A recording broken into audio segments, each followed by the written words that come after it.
امروز میخوایم با همدیگه ماندالا بکشیم.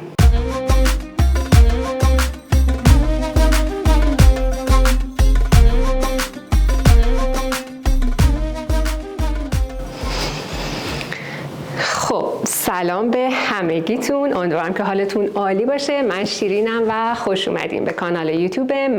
اگر که از دوستان قدیمی تر باشین و من رو بشناسین میدونین که من عاشق کشیدن ماندالا هستم. مجموعه های ماندالای من که اصلا باش نمایشگاه هم شرکت کردم توی ویدیوهام بوده و همه رو بهتون نشون دادم. حالا بعد از صحبت های الانم یه سری ویدیو براتون میذارم از پروسه کشیدنشون، مجموعه ها، نمایشگاه ها که ببینین منظورم از نقاشی های ماندالام کدوما هستن. اینکه ماندالا چی هستش و چجوری باید اصولی ماندالا رو کشید توی ویدیوهای دیگه کامل بهتون توضیح دادم و پروسه‌شو بهتون نشون دادم. حتما لینکشو براتون میذارم. ولی اگه بخوام خیلی خلاصه راجع به ماندالا بهتون بگم، ماندالاها یه سری دایره‌های نمادین هستن که ما به سلیقه و علاقه خودمون یه سری نقوش رو میایم توی این دایره‌ها رسم می‌کنیم. در واقع ماندالا کشیدن یه جور تمرکز بر خیشتن و درون ماست. یه جور من میگم یه جور مدیتیشنه. اصلا نمیتونم بهتون بگم ماندالا کشیدن فقط نقاشی کشیدن نیست. واقعا یه پروسه درمانی محسوب میشه. اینقدر که روی لایه به لایه شخصیت شما تاثیر میذاره.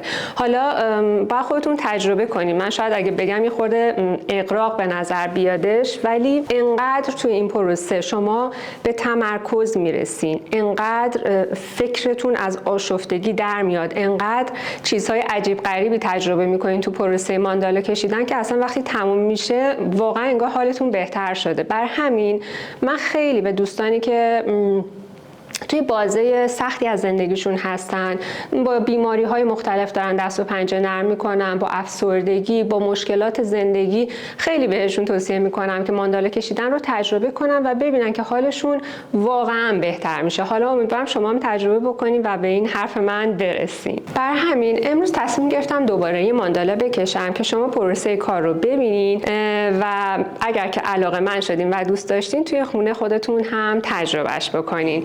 بریم ببینیم چطوری پیش میره.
خب طرحی رو که امروز می‌خوایم اجرا بکنیم، من خیلی سریع و شلوغ پلوغ روی کاغذ اجرا کردم. اولی اتود زدم که شما ببینین حدوداً می‌خوایم چه طرحی رو اجرا بکنیم.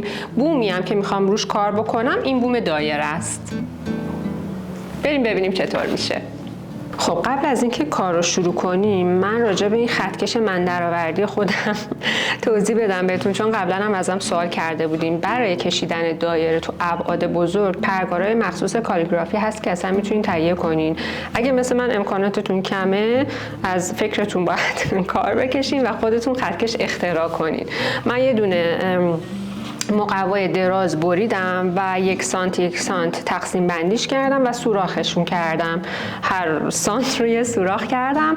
این بالاش هم یه سوراخ کردم که در واقع اگه مشخص باشه اینجا رو یه سوراخ کردم و یه پونز میذارم اینجا، میذارم وسط کارم، مدادم و میذارم تو هر سوراخی که خواستم و حرکت چرخشیم رو انجام میدم. هر دایره خواستم به سانت‌های مورد نظرم رجوع میکنم، مدادم و میذارم و میچرخونم. کاری هم که الان میخوام بکنم، نمیخوام رو بوم سفید کار کنم، میخوام اول یه رنگ یه دست رو کلش بزنم. حالا الان چیزی که تو فکرمه ترکیب این دوتا رنگه که حالا براتون می‌نویسم. این دوتا رنگ رو میخوام با هم ترکیب کنم و روی کارم بزنم که میشه به این صورت. میبینین چطوری شدش؟ من خیلی رنگ ها رو صاف و یک دست نزدم. برای چی؟ میبینین یه جای خط هست، یه جای تیره است، روشنه. برای اینکه وقتی شما طرح رو منتقل میکنین روی بوم، این اتفاق خوب میشه، سایه روشن ایجاد میشه زیر طرح شما و میبینین که اتفاقا یک بافت و ترکیب بندی قشنگی به شما داد. ولی اگر که شما صافتر و یک دست‌تر دوست دارین، میتونین حالا 1-2 دست دیگه روش بزنین که کامل صاف بشه. بریم حالا طرح رو روش منتقل کنیم. اولین کاری که میکنین مرکز دایره‌تون رو باید پیدا بکنین. من الان مرکز دایره‌ام رو پیدا کردم و با مداد یه نقطه گذاشتم. حالا شروع میکنم دایره هامو به هر نسبتی که خودم دوست دارم رسم میکنم. دایره های کوچیکم اول با پرگارم انجام میدم.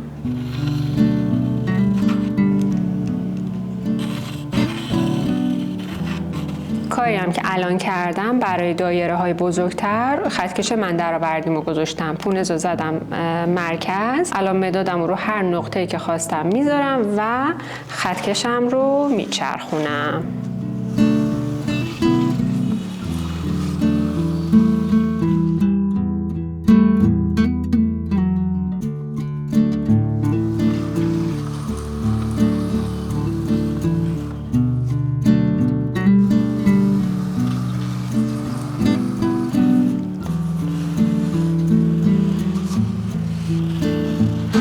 که الان کردم به کمک نقاله دایره‌مو 1 سانت اندازه زدم و الان از مرکز دایره‌ام میخوام خطوطم رو رسم بکنم. تمام این مراحل رو من قدم به قدم توی ویدیوی آموزش ماندالا براتون توضیح دادم، حتما اون رو تماشا بکنید. چون نمیخوام این ویدیو خیلی طولانی بشه دیگه خیلی دقیق و مرحله به مرحله توضیح نمیدم که سریعتر بریم وارد مرحله بعدی بشیم.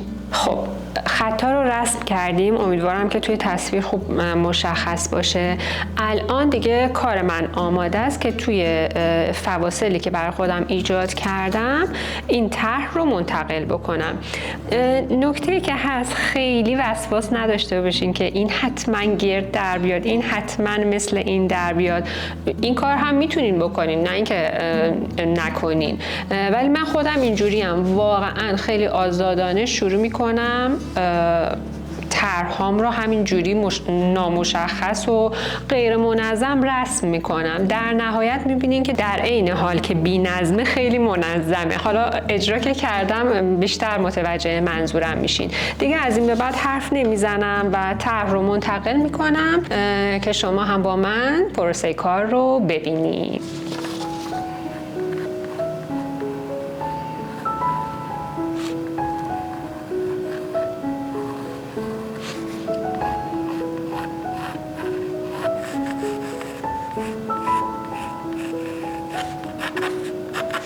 خب دیدین به چه صورت شد؟ من خیلی نامنظم و تون شروع کردم رسم کردم و هیچ کدوم از اینا مثل اون یکی نیست، ولی در کل که میبینین قشنگ منظم و منسجم به نظر میرسه. من اول با مداد طرحمو منتقل میکنم، بعد دیگه موقع رنگ این خطوط رو خیلی تمیزتر و منظمتر در میارم.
و با مداد منتقل کردم. نمیدونم حالا چقدر مشخص هست. الان کاری که میخوام بکنم فقط با رنگ سفید به صورت آوتلاین میخوام روی این طرح‌ها رو کار کنم، برم جلو ببینم چه جوریه. یه جایی ممکنه کم کنم، زیاد کنم، ببینم اصلا چطوری پیش میره، در نهایت ببینیم که خروجیش چه جوری میشه.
توی این مرحلم دارم خطایی که با مداد کشیده بودم رو با پاک کن پاک میکنم که دیگه کارم تر و تمیز بشه. خب و اما نتیجه نهایی کارمون که شد به این صورت. میبینین چقدر ساده و قشنگ شد. حالا شاید چون من خیلی ماندالا رو دوست دارم به نظرم خیلی قشنگ میاد، ولی قول میدم شما مگه توی خونه امتحانش بکنید جزو با کیفیت ترین ساعت‌های نقاشیتون میشه و حسابی لذت میبرین. حتما امتحانش بکنید. خیلی ممنون که ویدیو رو تماشا کردین. اگه دوست داشتین ممنون میشم حتما لایکش کنین، برای دوستاتون بفرستین و کانال منو سابسکرایب کنین. مراقب خودتونم خیلی خیلی باشین.